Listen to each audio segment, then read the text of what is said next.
Segundo Reis, capítulo de número 4, é um texto bastante conhecido por todos nós. Segundo Reis, capítulo de número 4, eu quero meditar junto com a igreja o versículo de número 4. Segundo Reis, capítulo 4, versículo de número 4. Diz-nos o texto da palavra de Deus: então entra e fecha a porta atrás de ti e de teus filhos. Então deita o azeite em todas aquelas vasilhas e põe à parte a que estiver cheia. Amém? Você pode repetir este versículo comigo no contar de 3? 1, 2, 3.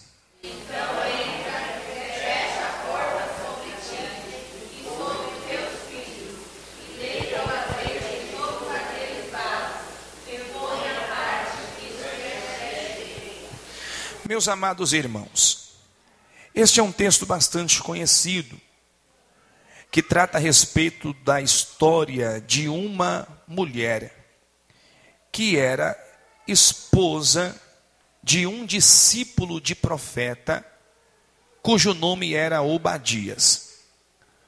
A história de Obadias se dá início no primeiro livro dos reis de Israel, no capítulo de número 18, justamente no período em que Obadias encontra-se com Elias, o tisbita, profeta de Deus. A história entre Elias e Obadias é um pouco intrigante, porque Obadias está preocupado em notificar a notícia da chegada do profeta Elias na região. Por que que é intrigante? E por que a preocupação de Obadias? É porque entendia Obadias que o Espírito de Deus poderia levar o profeta Elias para qualquer lugar, não é? Então, tendo esta percepção, que se Obadias notificasse a Acabe que Elias estaria nas localidades, ele entendia que se o Espírito de Deus levasse o profeta para uma outra determinada localização, então a cabeça de Obadias viria a prêmio pelas mãos de Acabe. Quem me entende, diga glória a Deus. Então, meus amados irmãos, Obadias vai contar um testemunho. E vai contar esse testemunho justamente ao profeta Elias, de um período importante em que Obadias havia escondido 100 profetas. Ele havia guardado 100 profetas em uma determinada cova, em um determinado lugar, e os alimentou com pão e água, para que esses profetas do Senhor não viessem morrer de fome. E justamente pela simplicidade de Obadias em esconder os profetas das mãos de Jezabel, a filha de Belial. Então o capítulo 18 de 1 Reis está descortinando a história de Obadias junto com Elias, dentro deste período importante. O segundo Reis, no capítulo 4, em que nós fizemos a leitura, e tivemos como base o versículo 4, de uma orientação importante. Por quê? Porque esta mulher, ela era esposa de um discípulo de profeta, que era este Obadias. Ele era temente a Deus, era um servo do Senhor abençoado. Mas Obadias morreu. E pelo simples fato de que Obadias estava morto, a casa ou a família está com algumas pendências, algumas coisas que precisariam ser sanadas, precisariam ser resolvidas. É claro que não é pecado morrer com dívida, não é verdade? Mas havia aqui uma particularidade muito grande em que o Senhor Deus dos exércitos trataria na intelectualidade, no caráter moral desta mulher, de forma que o Senhor teria com ela um grande encontro. A manifestação da glória de Deus mediante ao projeto de salvação da parte do Senhor é de certa forma, ou quem sabe toda ela, indefinida. Ou seja, é impossível saber, ou é impossível entender a forma de Deus trabalhar na vida de alguém quando se trata de salvação. Quem me entende, diga glória a Deus. Quem me ouve, diga amém. Quando Deus resolve trabalhar no sentido da salvação, o projeto de salvação da parte do Senhor Deus é indefinido. Por que indefinido? Porque Deus nunca, de certa forma, nunca salva alguém igual salvou o outro. Eu tenho certeza que cada um aqui falasse a tua história de salvação, perceberíamos que as histórias, elas foram, entre elas, todas diferentes. Não é verdade? Então aqui, meus amados irmãos, a morte de Obadias foi um grande divisor de águas para que o Senhor Deus tivesse encontro para com a vida desta mulher. Toma por um exemplo o livro de Atos dos Apóstolos, o capítulo de número 9, a respeito da salvação de uma pessoa muito conhecida, que foi a conversão de Saulo. Não é verdade? A conversão de Saulo, sendo este uma pessoa de uma alta periculosidade e que perseguia os cristãos da época, e Saulo assistiu à morte do diácono Estevão. Assistiu à morte do diácono Estevão. Então, meus amados irmãos, capítulo 9 de Atos está escrito assim: Saulo, respirando ainda as ameaças e mortes contra os discípulos do Senhor, dirigiu-se a sumo sacerdote, pedindo-lhe uma carta para Damasco, para as sinagogas, a fim de que, se encontrasse alguns daquela seita, quer homens, quer mulheres, os conduzisse presos a Jerusalém. Em que seita ele se referia, ou que ele entendia que era seita? Nós, cristãos. E indo a caminho, aconteceu que, chegando perto de Damasco, subitamente o cercou um resplendor de luz do céu. E caindo em terra, ouviu uma voz que lhe dizia: Saulo, Saulo, por que me persegue? E ele disse: quem és, Senhor? E disse o Senhor: eu sou Jesus, a quem tu persegue.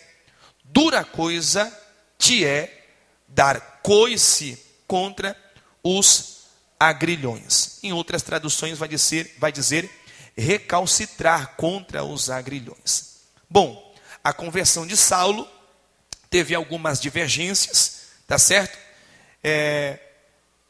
Pela pessoa de Ananias, mas o Senhor tinha um plano. Deus tinha um plano. Diga ao irmão que está ao lado, diga: irmão, Deus sempre tem um plano. Diga de novo, diga: irmão, Deus sempre tem um plano.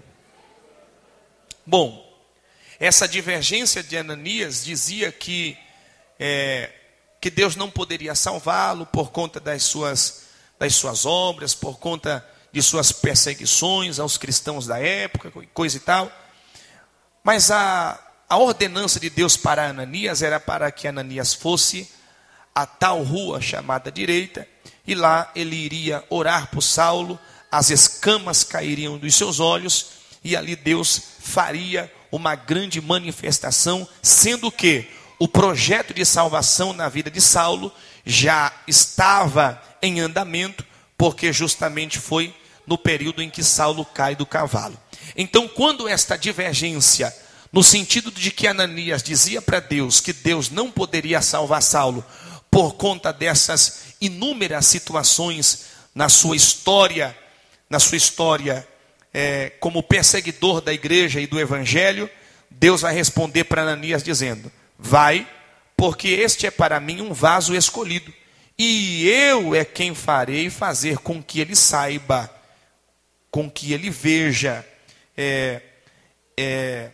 as dificuldades em relação à minha obra, ou o meu chamado, ou o meu comissionamento. Mediante a isto, o 2 Reis, capítulo 4, requer a atenção de que o Senhor Deus está chamando uma mulher para a salvação. A morte do marido recai sobre ela as responsabilidades familiares. E uma mulher, por sua vez, mãe de 2 filhos, agora viúva, requer a atenção de uma referência masculina na sua vida.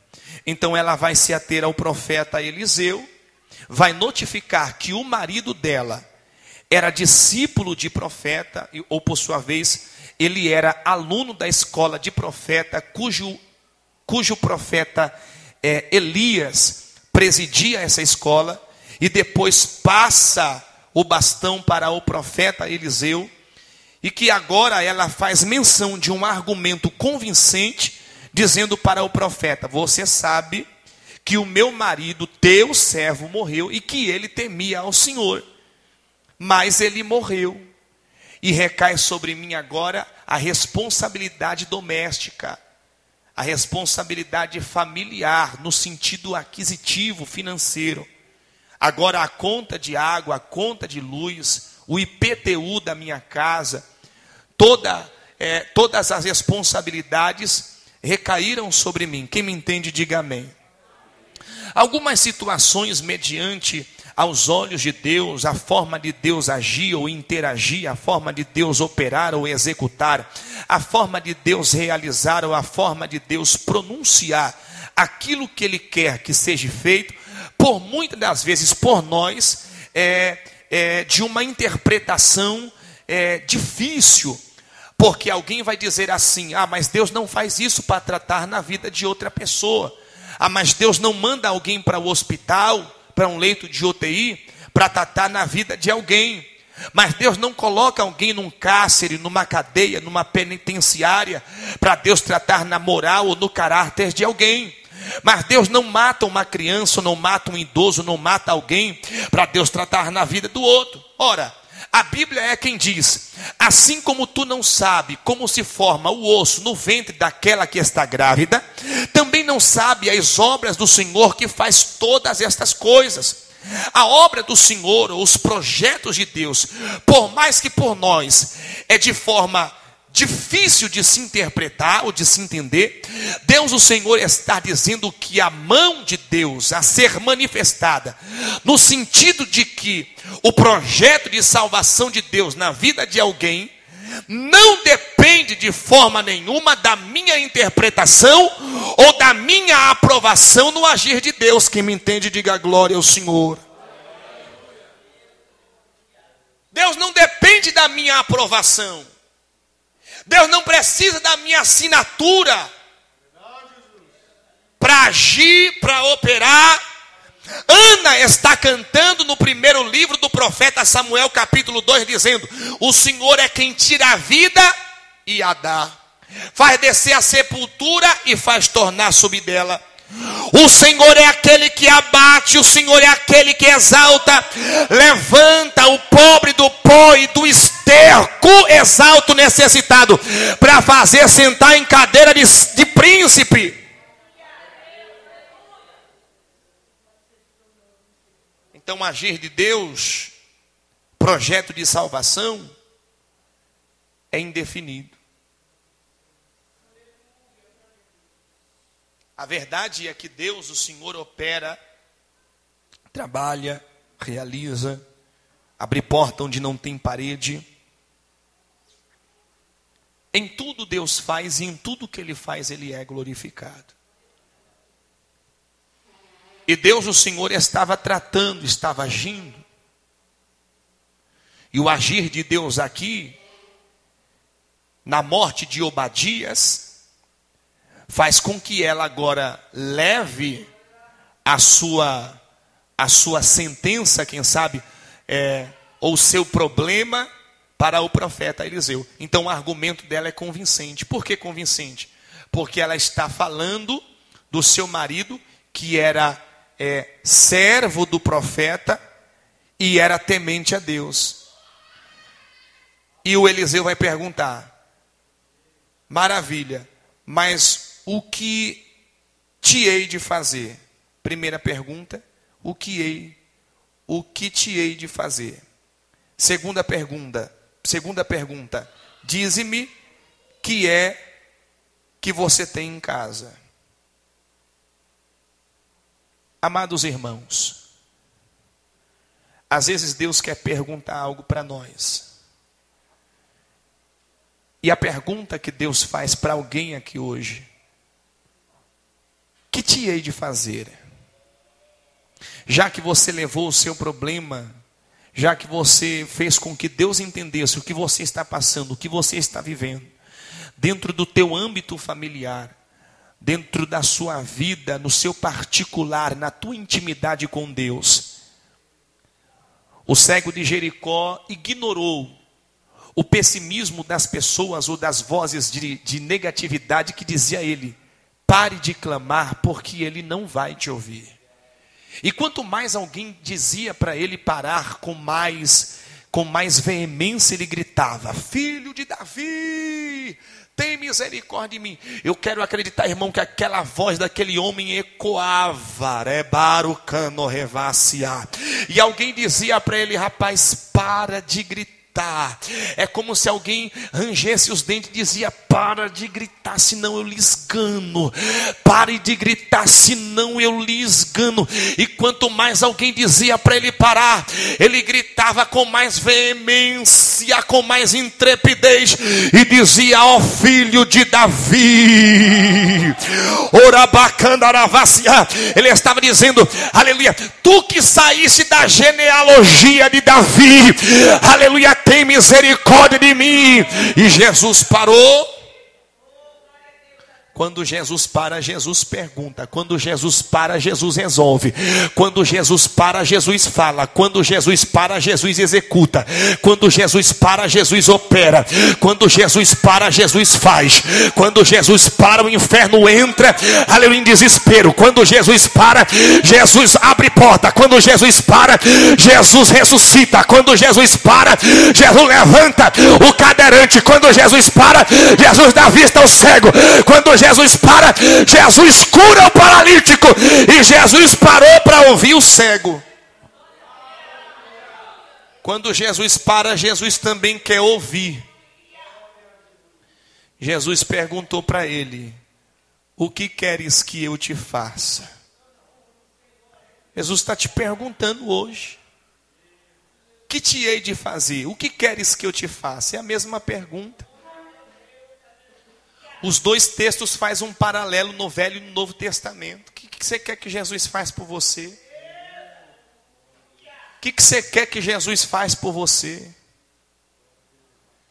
O que você está querendo que Jesus realize na tua vida? Do que você está precisando?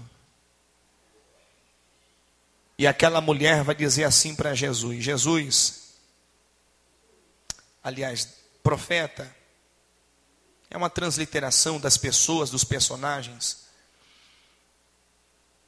Ela vai dizer que ela não tinha nada em casa, a não ser uma botija de azeite. A pronúncia dela, que ela está dizendo que o pouco que ela tinha não resolvia o problema. Quem está entendendo, diga amém. A pronúncia, o argumento: o pouco que eu tenho não resolve meu problema. Talvez na sua simplicidade, talvez na sua humanidade, o pouco que você tem não resolve o seu problema. O pouco que você tem não pode sanar, não pode resolver, não pode curar. O pouco que você tem resulta em absolutamente nada. Mas Deus está dizendo para alguém aqui hoje que o pouco que você tem será objeto de milagre nas mãos de Deus. Eu vou dizer isso de novo porque isso aqui é profecia dentro da palavra. Pastor, isso é heresia. Não. Encontraram um menino no meio do nada com um lanche na mão. Qual que era o lanche dele? 5 pães e 2. Jesus fez ou não fez a multiplicação do milagre? Eu vou dizer de novo, porque eu estou tomando posse disso aqui, Porque Jesus está dizendo, o pouco que você tem será objeto para um grande milagre da parte de Deus na sua vida.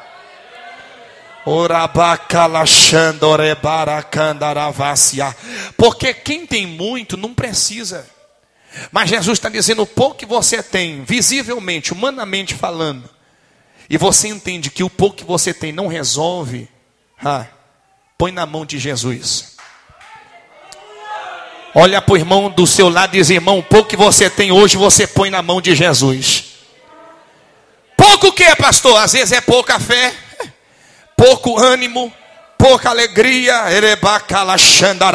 mas o pouco que você tem hoje, você põe na mão de Jesus. Pouco dinheiro, põe na mão de Jesus. Lá em Sarepta tinha uma mulher lá em Sarepta.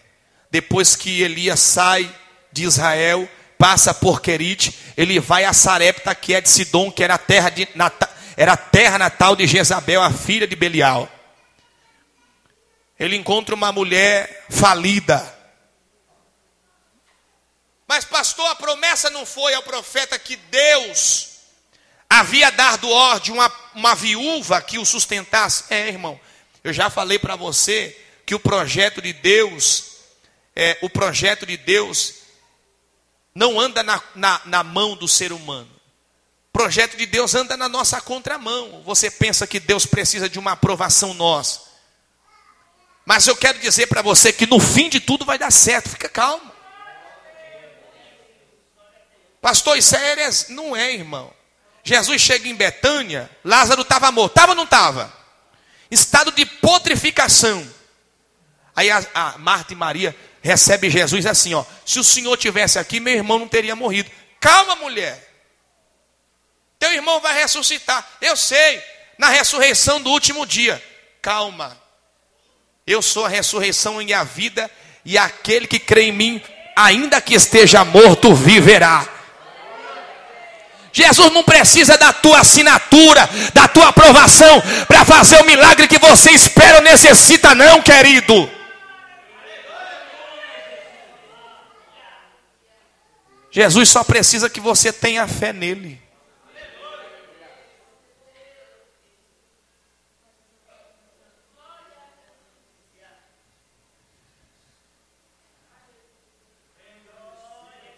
Ela está dizendo que ela precisava de um milagre. Então Jesus está tratando, Deus está tratando com ela, no seu caráter, na sua moralidade, na sua intelectualidade. Lá em Sarepta, aquela mulher que encontrava-se falida, a palavra de Deus por intermédio do profeta foi essa: me dê um copo com água. Ela vai buscar água e ele grita: aproveita quando a senhora voltar, me traz um pedaço de pão ou um pedaço de bolo. Ela volta e diz: vive o Senhor teu, que eu não tenho nada senão um pouco de farinha, um pouco de azeite. Eu estava pegando uns gravetos na rua para fazer um bolo para mim, para o meu filho, e depois ele disse: faz conforme a tua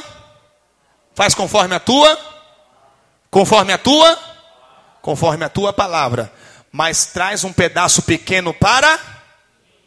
Aí você vai ver o resultado do milagre. Levanta a mão e dá glória a Deus. É que nós não entendemos. Deus anda na contramão do homem. Deus, eu quero que o Senhor salve alguém da minha casa, da minha família. Tá bom. Vou salvar, vou fazer. Mas não do teu jeito. Aí Deus faz um reboliço. É gente no hospital, é outro que foi preso. É um Deus nos acuda, ninguém está entendendo nada. Aí no final de tudo, todo mundo foi salvo, todo mundo foi liberto. E Jesus precisou fazer esse reboliço todo aí para salvar. Foi. Pastor, isso é heresia. Paulo e Silas estavam dentro da prisão lá em Filipe. Eles iam morrer. Estava surrado, apanharam a pele no couro e no osso, cheio de sangue. Começaram a fazer um culto dentro da penitenciária. Jeová bradou do céu, houve um grande terremoto, as portas dos presos se abriram, o carcereiro tentou cometer suicídio, Paulo gritou: ei, não faça isso, porque todos nós aqui estamos. O carcereiro ficou atônito, perplexo: rapaz, o que está acontecendo? Isso aqui é a manifestação divina. O carcereiro pergunta: o que eu posso fazer para crer no Senhor Jesus? Será salvo tu e tua casa. O carcereiro foi salvo através da vida do carcereiro. Entraram dentro da casa do carcereiro e a família dele foi alcançada, porque o projeto de salvação é indefinido. Puxa vida, precisaram apanhar, precisaram. Porque quem opera é Deus, quem faz é Deus, quem realiza é Deus, quem... Deixa eu terminar. Termina agora.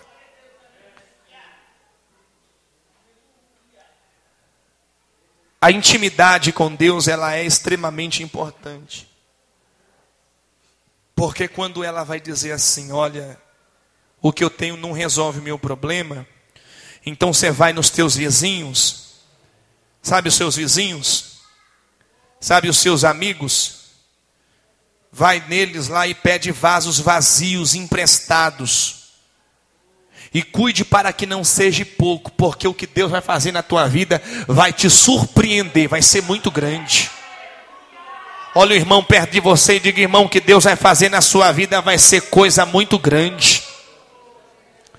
Não, irmão, seja a boca de Deus na vida dessa pessoa. Diga: irmão, o que Deus vai fazer na tua vida vai te surpreender. Diga aí, irmão.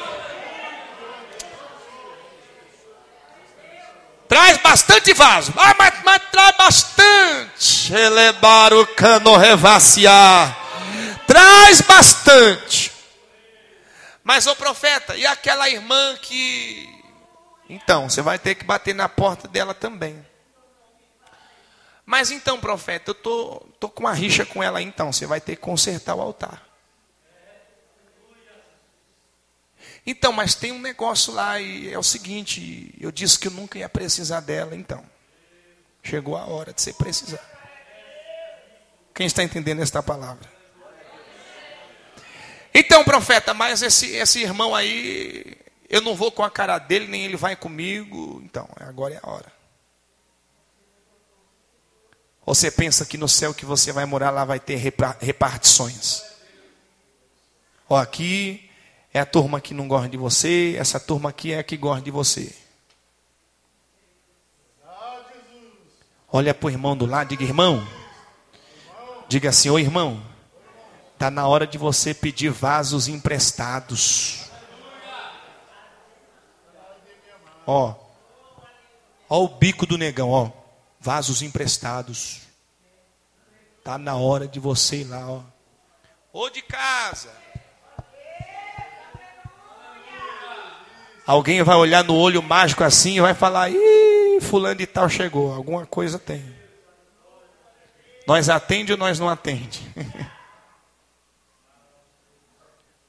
Mas às vezes nós precisamos que Jesus nos submeta a alguns caminhos, algumas situações, para que o nosso ego, a nossa soberba e até mesmo o orgulho, o egocentrismo seja quebrado. Porque para Deus me ensinar a ser um portador de um grande milagre que está perto de chegar, Ele precisa também Ele precisa me ensinar a quem sabe dividir com as pessoas. Ele precisa me ensinar que eu preciso de alguém. Ele precisa me ensinar que esse negócio que eu não preciso de ninguém, que é só eu e eu mesmo e eu no mundo inteiro. Não, irmão.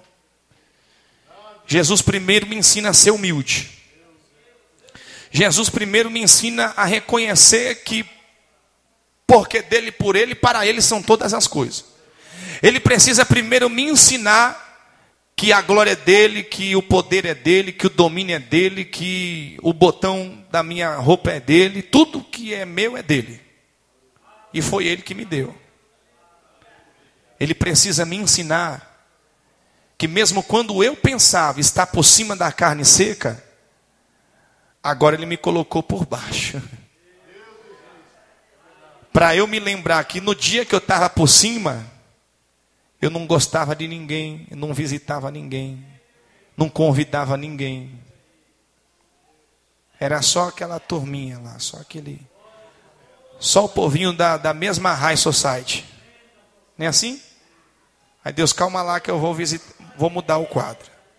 Pastor, isso é heresia. Não, mas eu acabei de falar. Deus abate e Deus também exalta. Aí Deus diz assim, agora eu vou mudar você de lado. Por quê? Porque eu vou ter um encontro com você. Para quê? Porque você vai ter um negócio muito grande na mão. Entende? Você vai ter um negócio muito grande na mão. E se você continuar com essa linha de raciocínio, não vai dar certo. Então primeiro eu vou quebrar você. Vou quebrar você todinho. Deixar você bonitinho.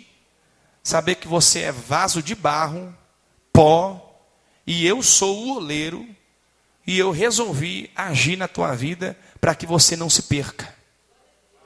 Ah, tá bom, Jeová. Aí vai a mulher de casa em casa. Você pensa que todo mundo abraçou ela? Você pensa que todo mundo deu beijinho no rosto? Ou no ombro, ou sei lá na onde? Hã? Não, irmão. Deus estava fazendo ela passar por situações que ela nunca esperou passar. Quando ela chegou com aquele monte de vaso emprestado, ela já veio humilde. E ela disse assim, e agora, o que eu faço? Olha para o irmão do lado e diz, irmão, e agora, fazer o quê? Responde para ele, agora chegou a hora de você receber de Deus a intimidade. Sabe aquela intimidade que talvez você perdeu? De fato ela não tinha. Ela iria conhecer o Deus da intimidade. Ela ia ter uma intimidade, um encontro com Deus. Por quê?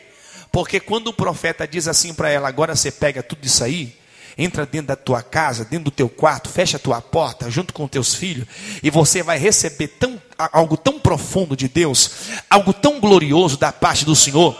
Deus vai te visitar lá dentro daquela casa, lá dentro daquele quarto, que você já não tem mais aquela intimidade com Deus. E quando você descer, quando você pegar aquilo que você achou que era insignificante, aquilo que você falou que era pequeno, aquilo que você falou que não resultaria, aleluia, como objeto de milagre na parte de Deus, aquilo que você falou que não era nada, Deus vai pegar aquilo que você disse que não era nada, e você vai começar a experimentar algo da parte de Deus que você nunca visitou. Você vai começar a ver algo de Deus que talvez você nunca viu. Você vai começar a ver o azeite descer dentro da tua casa, lá dentro do teu quarto, no meio dos teus filhos, e você vai perceber que a intimidade com Deus, que aquele que tinha perdeu e aquele que não tinha vai passar a ter. E Deus vai dizer para alguém aqui hoje, vai, receba da parte de Deus, porque o azeite lá dentro vai descer. Quem está entendendo esta palavra? Desce o azeite. Desce. Porque Deus, o Senhor, está dando para nós aqui hoje algo muito grande. Algo muito profundo. Porque às vezes tem gente, é assim, não é isso não translitera apenas no poder aquisitivo na classe social. Porque tem gente que tem assim, não, eu sou vaso aqui sou eu. Aqui quem prega sou eu, quem canta sou eu. Se eu não tiver com o microfone na mão, se eu não falar, nada acontece. Tadinho dele ou dela. Está entendendo aqui, irmão? Tem gente que está assim, né? Não, aqui se eu não fizer, nada, o azeite não desce, a glória não cai, o fogo de Jeová não manifesta, tadinho. Aí Jeová fala, peraí que eu vou quebrar você todinho, né? Porque eu vou te dar algo grande, eu vou te dar algo glorioso. Não é porque você merece, é porque é um projeto meu. Mas para que você receba o que eu tenho para lhe dar, primeiro eu lhe quebro. Porque você já está nessa condição, ainda mais se eu colocar coisa grande na tua mão. Levanta a mão da glória a Deus. Então primeiro Deus me prepara para receber a benção. Primeiro Deus me prepara. Depois que Deus me preparou, aí Ele coloca a benção grande na minha mão. Que Deus, o Senhor, possa lhe abençoar. Tá certo? Ó, sabe lá a tua casa, o teu quarto. Entra dentro da intimidade com Deus hoje. Entra na intimidade hoje. Pega seu marido, sua esposa. Entra numa intimidade com Jeová lá hoje. Deus vai ter um encontro contigo hoje dentro daquele lugar. O azeite da paz de Deus vai manifestar na sua vida. Deus vai te dar visão. Quanto tempo faz que você não tem visão? Quanto tempo faz que Deus não lhe dá uma profecia para você falar para alguém?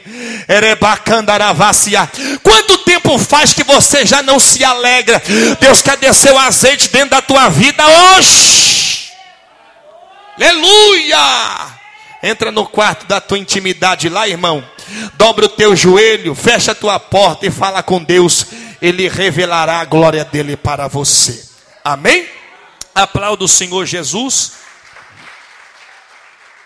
Deus abençoe os irmãos.